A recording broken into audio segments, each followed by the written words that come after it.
Hello everyone, myself Siddharth Sherpa, back again with today's SSC classes. So class, we all have discussed about the manufacturing industries. At the same time, we knew how these industries are important for the economic development of the country या एक country के विकास के लिए बहुत मायने रखता है ये manufacturing industries. लेकिन हम लोग ने ये भी देखे at the same time development के साथ साथ ये बहुत सारे problems भी लेके आते हैं. So there is a saying that कोई भी चीज क्या होता है, दो पहलू होता है. Yes or no? Like if it has a good advantage, उसके साथ अपना एक disadvantage भी होता है. और मैन्युफैक्चरिंग इंडस्ट्री का disadvantage ये है कि it causes pollution and environmental degradation.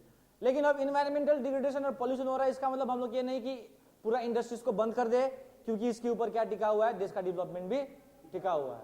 Yes or no? So यदि देश का डेवलपमेंट चाहते हो तो इंडस्ट्रीज भी चलना जरूरी है. अब पॉल्यूशन भी हो रहा है, तो प्रॉब्लम ये आता है कि अब हम लोग उस पॉल्यूशन को कैसे रोके. तो हम लोग ने डिफरेंट टाइप्स ऑफ पॉल्यूशन देख लिए. अब हम लोग यहाँ पे देखेंगे कि इंडस्ट्रीज तो रोकना तो ये पॉसिबल नहीं है, क्योंकि इंडस्ट्रीज को रोकेंगे तो हमारा डेवलपमेंट पूरा ठप पड़ जाएगा. अब डेवलपमेंट के साथ साथ हमारी इंडस्ट्रीज भी बढ़ना है और साथ साथ हम लोग को पॉल्यूशन भी कंट्रोल करना है. अब पॉल्यूशन तो कंट्रोल कर ले, अब किस तरीके से कर रहे हैं वो आज हम लोग देखेंगे कि हम लोग कंजर्वेशन ऑफ आवर इन्वायरमेंट कैसे करते हैं वो हम लोग देखेंगे. कंट्रोल ऑफ इन्वायरमेंट डिग्रेडेशन, जैसे कि आप लोग देखते हो यहाँ पे काफी अच्छा लाइन कहा है कि every 1 litre of waste water discharge by our industry pollutes 8 time the quantity of the fresh water. यानी कि 1 लीटर अगर हम लोग गंदा पानी फेंकते हैं तो वो 8 गुना पानी को क्या करेगा, गंदा करेगा. तो अब भाई पानी तो अब किसी न किसी जगह डिस्चार्ज करना है, लेकिन अब लोग डिस्चार्ज कैसे करेंगे ये सारी चीजें देखेंगे. ठीक है, तो यहाँ पे प्रॉब्लम आ रहा है कि 1 लीटर पानी क्या कर रहा है, 8 गुना, यानी कि 1 litre can pollute 8 litres I think, yes 8 times. तो फ्रेश वाटर को हम लोग क्या कर रहे हैं, पोल्यूट कर रहे हैं. तो how can the industrial pollution of fresh water be reduced. तो हम लोग कैसे इंडस्ट्रियल पोल्यूशन जो होती है वेस्ट वाटर का जो हो रही है, वेस्ट वाटर से जो इंडस्ट्रियल पोल्यूशन हो रहा है या इंडस्ट्रियल पोल्यूशन से वेस्ट वाटर फ्रेश वाटर को हम लोग पोल्यूट कर रहे हैं, उसको हम लोग कंट्रोल कैसे करेंगे. तो सबसे वाला पॉइंट ये है कि minimising use water of processing by reusing, recycling and 2 और मोर सक्सेसिव स्टेजेस. सो यानी कि हम लोग वाटर को हम लोग क्या कर सकते हैं, रीयूज एंड रिसाइकल कर सकते हैं. यानी कि यदि हम लोग फैक्ट्रीज में बहुत सारे पानी यूज कर रहे हैं तो हम लोग उसको क्या कर सकते हैं, रीयूज, दोबारा एक पानी को हम लोग 2-3 बार यूज कर सकते हैं. जैसे फॉर एग्जांपल सिंपली अगर हम लोग घर में भी देखें तो एक सिंपल सा एक एग्जांपल ले लो, कॉमन एग्जांपल है, बेसिक एग्जांपल. तो जैसे घर में चावल बनाते हैं तो चावल क्या करते हैं, चावल धोते हैं. यस, तो चावल धो रहा है, पानी हम लोग सीधा फेंक देते हैं. तो उस पानी को हम लोग रीयूज कर सकते हैं ना. कैसे, जैसे कि अब सब्जी काट ली, उस सब्जी को हम लोग एटलीस्ट एक बार तो धो सकते हैं ना. तो उसी तरीके से अगर इंडस्ट्रीज में अगर हम लोग क्या करें, जो वाटर्स यूज कर रहे हैं उसको हम लोग ट्रीटमेंट करके दोबारा से रीयूज या रिसाइकल करें, तो ये हम लोग के लिए क्या रहेगा, सार्थक रहेगा. उससे क्या होगी, पानी की खपत भी होगी और कम पानी वेस्ट भी होगा, इंडस्ट्रियल वेस्ट भी कम होंगे. ठीक है. दूसरा, harvesting rain water to meet water requirements. So ऐसा कोई गारंटी नहीं है कि सब जगह पे पानी की मात्राएं ज्यादा होती है. ऐसा हमारे देश में अभी भी बहुत सारे स्टेट्स है, जैसे राजस्थान वगैरह हो गए, वेस्टर्न पार्ट ऑफ हम लोग इंडिया में जाएंगे तो वेस्टर्न मार्जिन्स की ओर बढ़ेंगे तो रेनफॉल कम होती है. तो रेनफॉल जहाँ पे कम होती है तो वहाँ पे हम लोग क्या कर सकते हैं, रेन वाटर हार्वेस्ट कर सकते हैं. Even factories and industries can do rain water harvesting so that they don't depend upon more water resources. तो यानी कि कहने का मतलब ये है कि रेन वाटर हार्वेस्टिंग कर सकते हैं. यानी कि रेन वाटर हार्वेस्टिंग मतलब कि हम लोग बिल्डिंग्स बनाएंगे जिसमें हम लोग क्या करेंगे, वाटर स्टोर करेंगे एंड उस वाटर को हम लोग हमारे बेसिक यूजेस के लिए हम लोग यूज कर सकते हैं. ठीक है. Okay, treating hot water and effluents before releasing them in rivers and ponds. Treatment of industrial effluents can be done in 3 phases. देखो, अब वाटर वेस्ट हो रही है, उसको हम लोग क्या कर रहे हैं, फेंक रहे हैं. लेकिन फेंकने से पहले हम लोग उसको क्या करेंगे, ट्रीटिंग करेंगे. क्लोरीनेशन एक एग्जांपल हो गया. क्लोरीन क्या हो जाता है कि बहुत समय से हम लोग पानी को क्या करने के लिए, प्यूरिफाई करने के लिए यूज करते आ रहे हैं. ठीक है, क्लोरीन वाटर. तो उसको हम लोग नदियों में फेंकने से पहले उसको हम लोग क्या कर सकते हैं, ट्रीट कर सकते हैं. अब इसको हम लोग किस फेज में कर सकते हैं, 3 स्टेजेस में हम लोग वाटर डिस्चार्ज का ट्रीटमेंट कर सकते हैं. ठीक है. अब 3 स्टेजेस क्या है कि सबसे पहला जो होता है बेटा, प्राइमरी ट्रीटमेंट होता है वाटर का, कि mechanical means this involves screening, grinding, fluctuation and sedimentation. So यहाँ पे जो सेडिमेंटेशन है सबने पढ़ा है साइंस में। सेडिमेंटेशन क्या होता है कि हम लोग जो पार्टिकल्स जो होता है, एक वाटर है तो उसमें जो हेवी पार्टिकल्स होता है जो डूब जाती है, कुछ समय तक हम लोग उसको स्थिर रखेंगे तो वो क्या हो जाएगा, नीचे बैठ जाएगी। फॉर एग्जांपल एक टैंक का पानी है तो यहाँ पे बहुत सारे पार्टिकल्स हैं, तो वो पार्टिकल्स क्या हो जाएंगे, यहाँ पे क्या हो जाएंगे, इकट्ठा हो जाएंगे, सेडिमेंटेशन। अब फ्लक्चुएशन में क्या होता है बेटा, यहाँ पे हम लोग कुछ केमिकल्स डालेंगे जिसकी वजह से जितने भी अदर डिफरेंट पार्टिकल्स अलग हो जाते हैं वो क्या हो जाता है, एक साथ जुड़ जाते हैं, तो वो एक ही साथ में एक साथ बल्क हो जाएगा और एक ही साथ में क्या हो जाएगा, सेडिमेंट हो जाएगा। तो वो जो हार्मफुल पार्टिकल्स है उसको हम लोग अलग करेंगे और अब केवल पानी को ही ज्यादा डिस्चार्ज करेंगे। हाँ, कोई गारंटी नहीं है कि सारा इंप्योरिटीज निकल जाएगा, लेकिन कंट्रोल होगा। जितना हम लोग कर रहे हैं उससे कम पॉल्यूशन होंगे, ठीक है। Tertiary treatment by biological, chemical and physical processes, this involves recycling of waste water. Biological treatment मतलब क्या होता है कि हम लोग वाटर टैंक्स में क्या डाल देते हैं, बैक्टीरियाज डाल देते हैं जो वो इंप्योरिटीज को क्या करके रखेगा, रोक के रखेगा। पानी में जितने भी इंप्योरिटीज है उसके साथ वो क्या करेगा, रोकेगा, उसको क्या करेगा, रोकेगा आगे बढ़ने से, ठीक है। एंड दूसरा जो होता है, overdrawing of groundwater reserves by industries where there is a threat of groundwater resources also needs to be regulated legally, ठीक है। तो ये बायोलॉजिकल प्रोसेस में मैंने बता दिया कि बायोलॉजिकल प्रोसेस में हम लोग क्या करेंगे, बायोलॉजिकली क्या करेंगे, ट्रीटमेंट करेंगे। We will use certain types of bacteria. For example if you see in Japan क्या होता है कि जो ड्रेन्स वगैरह होता है जापान में, वहां पे मछलियां छोड़ दिया जाता है, समझ रहे हो वाई, क्योंकि ड्रेन्स का जो गंदगी होता है, जो पोल्यूशन होते हैं, माइन्यूट थिंग्स, वो मछलियां खा जाएंगे। वो बायोलॉजिकल वे से क्या कर रहा है, पानी को क्या कर रहा है, साफ कर रहा है। पानी को वो क्या कर रहा है, मछली क्या कर रहा है, पानी को साफ कर रहा है। एट द ऐसे तरीके से हम लोग ट्रीटमेंट प्लांट्स में क्या डाल सकते हैं, बैक्टीरियाज को क्या कर सकते हैं, डाल सकते हैं, जो वो इंप्योरिटीज के साथ मिक्स हो और वो इंप्योरिटीज को अलग करे और पानी को क्लीन करे, ठीक है। तो केमिकल यानी कि क्लोरिनेशन, ये सारा चीज करना बहुत जरूरी होता है।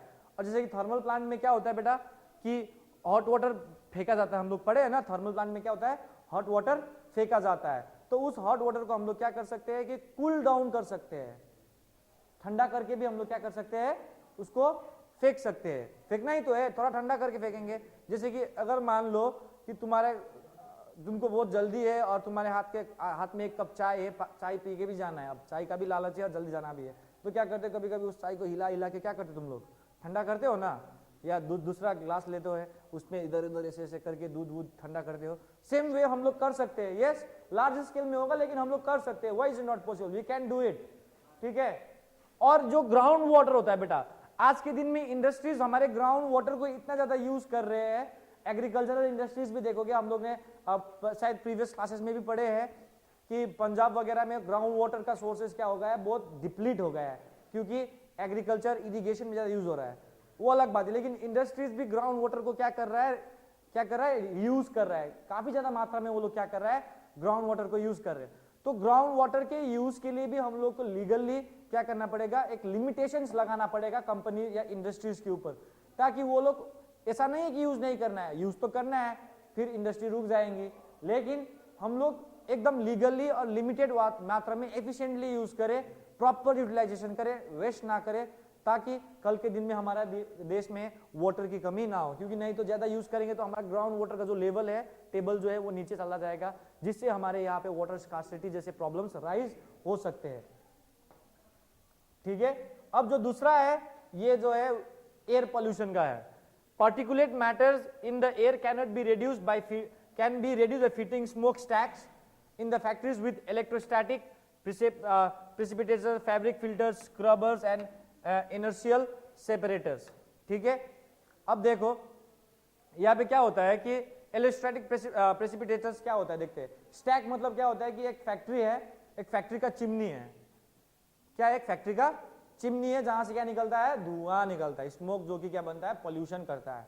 तो ठीक है, तो उसमें हम लोग क्या करेंगे, इलेक्ट्रोस्टैटिक प्रेसिपिटेटर्स लगाएंगे। अब ये दिखाते क्या है, फैब्रिक फिल्टर्स लगाएंगे, स्क्रबर्स लगाएंगे एंड इनर्शियल क्या लगाएंगे, सेपरेटर्स लगाएंगे। तो अब देखो यहाँ पे एक एग्जाम्पल दिया है,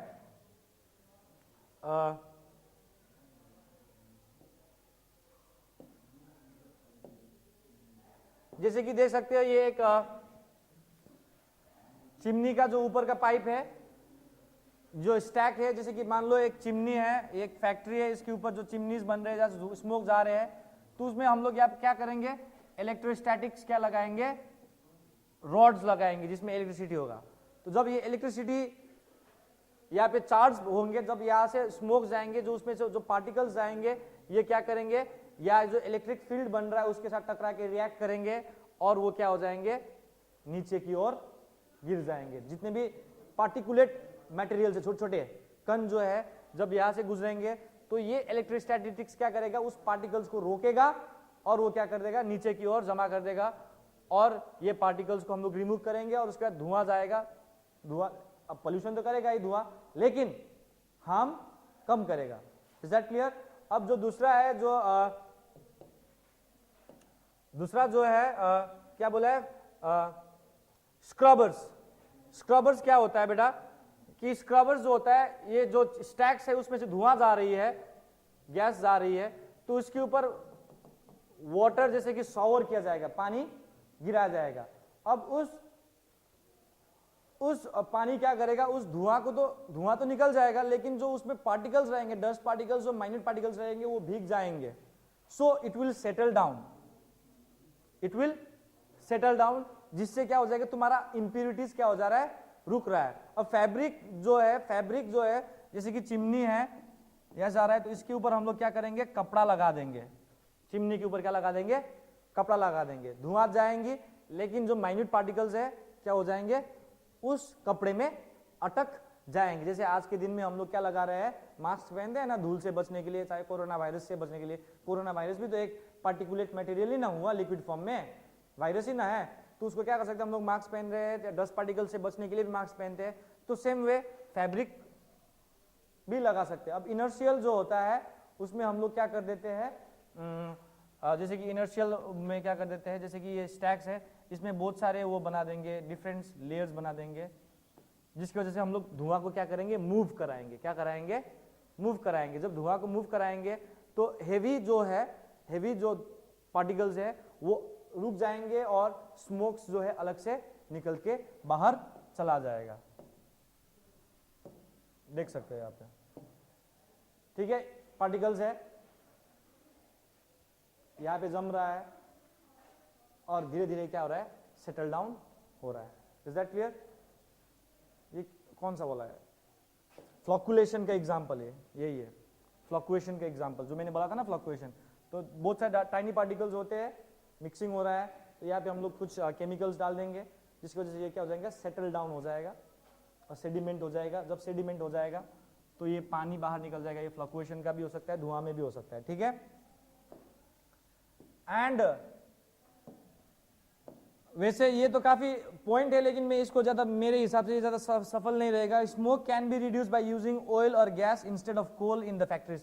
कहने में तो आसान है कि बोल रहा है कि स्मोक कैन बी रिड्यूस, हम लोग धुआं को रिड्यूस कर सकते हैं यदि हम लोग ऑयल और गैस यूज करेंगे, किसके बदले में, कोल के बदले में। वी नो, क्योंकि कोल ज्यादा क्या करता है, पोल्यूशन करता है, धुआं निकालता है। लेकिन at the same time oil और गैस यूज करना तो सुनने में आसान है, लेकिन भाई ऑयल और गैस सस्ता है, इट्स वेरी एक्सपेंसिव। ये सर फॉसिल फ्यूल्स में, हम लोग फॉसिल फ्यूल्स में कोल इसलिए यूज करते हैं क्योंकि कोल सस्ता है इन टर्म्स ऑफ क्या, petroleum and other natural gases. तो अदर नेचुरल गैसेस के रूप में अगर हम लोग कोल के बदले में यूज करेंगे तो हो सकता है कि सामान और महंगा पड़ जाए। क्यों? क्योंकि भाई एक तुम इन्वेस्टमेंट भी ज्यादा कर रहे हो, तो ठीक है। तो ये ऑयल और गैसेस जो होती है कर सकते हैं, लेकिन it will be too much expensive, ज्यादा एक्सपेंसिव रहेंगे। अब ये हो गया आपका गैस के लिए, एयर पॉल्यूशन के लिए। अब जो होता है नॉइज पॉल्यूशन कैसे कंट्रोल कर सकते हैं, नॉइज पॉल्यूशन भी हम लोग कंट्रोल कर सकते हैं। Machinery equipment can be used and generators should be fitted with silencers. Silencers लगा दे ताकि वो लोग क्या करे, साउंड को क्या करे, कम, साउंड तो आएगा ही लेकिन जेनरेशन कम होगी साउंड की और इरिटेशन कम होगी, ठीक है। और almost all machinery can be redesigned to increase energy efficiency and reduce noise. Noise absorbing material may be used apart from the personal use of earplugs and earphones. तो देखो हम लोग मशीनरीज को ऐसे डिजाइन करें कि इंक्रीज एनर्जी एफिशिएंसी। अब increase energy efficiency मतलब कम एनर्जी में ज्यादा काम करे, और साथ ही साथ हम लोग क्या करें कि ऐसा मशीन्स बनाए जो क्या करे, रिड्यूस करे साउंड को, क्या करे, रिड्यूस करे। फॉर एग्जांपल आज के दिन में लड़के लोग बुलेट बाइक बहुत चलाते हैं ना, और बहुत ज्यादा नॉइज पोल्यूशन करता है। तो एक्चुअल में कंपनियां क्या करती है, पहले से वहां पे रोक लगा देता है क्योंकि नॉइज पोल्यूशन ना हो, लेकिन उसके बावजूद भी मॉडिफाई करके भाई बट बट बट बट कर देता है नॉइज पोल्यूशन। तो वो तो एक छोटा सा एक एग्जांपल होगा, एक मशीन ही है, एक टूल ही है, बाइक एक मशीन ही है, तो वो कर रहा है। देखो अब वो तो एक छोटा सा बाइक इतना ज्यादा आवाज कर रहा है, तो सोचो फैक्ट्रीज में वो कितने बड़े बड़े क्या होते हैं, मशीन्स होते हैं, तो वो कितने साउंड प्रोड्यूस करेगा सोचो। तो ये सब मशीन्स को हम लोग को रीडिजाइन करे ताकि साउंड कम प्रोड्यूस करे और साथ ही साथ एनर्जी एफिशिएंसी इंक्रीज हो, यानी कि कम फ्यूल में भी ज्यादा काम करे।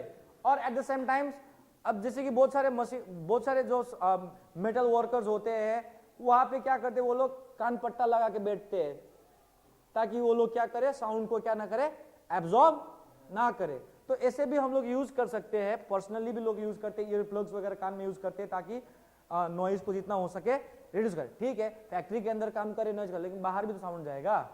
तो ये सारी चीजों पे ध्यान देना चाहिए कि रीडिजाइन करे। ठीक है, the challenge of sustainable development requires integration of economic development with environmental concerns. तो सस्टेनेबल डेवलपमेंट क्या हम लोग पढ़े हैं कि आज के दिन में डेवलपमेंट करना है फ्यूचर जनरेशन के नीड्स को पूरा करते हुए, लेकिन उसके साथ साथ एक और चीज हम लोग को जोड़ना चाहिए, हम लोग को इन्वायरमेंटल का भी ध्यान रखना चाहिए, क्योंकि ये इन्वायरमेंट नहीं रहेगा तो इंडस्ट्रीज भी कुछ काम का नहीं है, और पॉपुलेशन के लिए भी हानिकारक हो सकते हैं इन्वायरमेंट, यानी कि इंसानों को बीमारी, रोग, बहुत सारी चीजें पकड़ेंगे। तो सस्टेनेबल डेवलपमेंट तो जरूरी है, लेकिन इंटीग्रेशन ऑफ इकोनॉमिक डेवलपमेंट के लिए सस्टेनेबल डेवलपमेंट जरूरी है, इंडस्ट्रीज जरूरी है, लेकिन हम लोग के साथ साथ क्या याद रखना चाहिए, इन्वायरमेंटल कंसर्न्स को भी ध्यान देना चाहिए कि हमारी इन्वायरमेंट को बचाना एक बहुत बड़ा जिम्मेदारी है हमारा। ठीक है, तो अब यहाँ पे कहानी तो बता दी है, जैसे एक बहुत बड़ा घर था जिसके अंदर बहुत सारे चूहे रहते थे और बिल्ली हर चूहे को खाता था, वो एक प्रॉब्लम आ गया। तो यहाँ पे चूहा जो है हमारा नेचर हो गया और बिल्ली जो है पॉल्यूशन हो गया मान लो।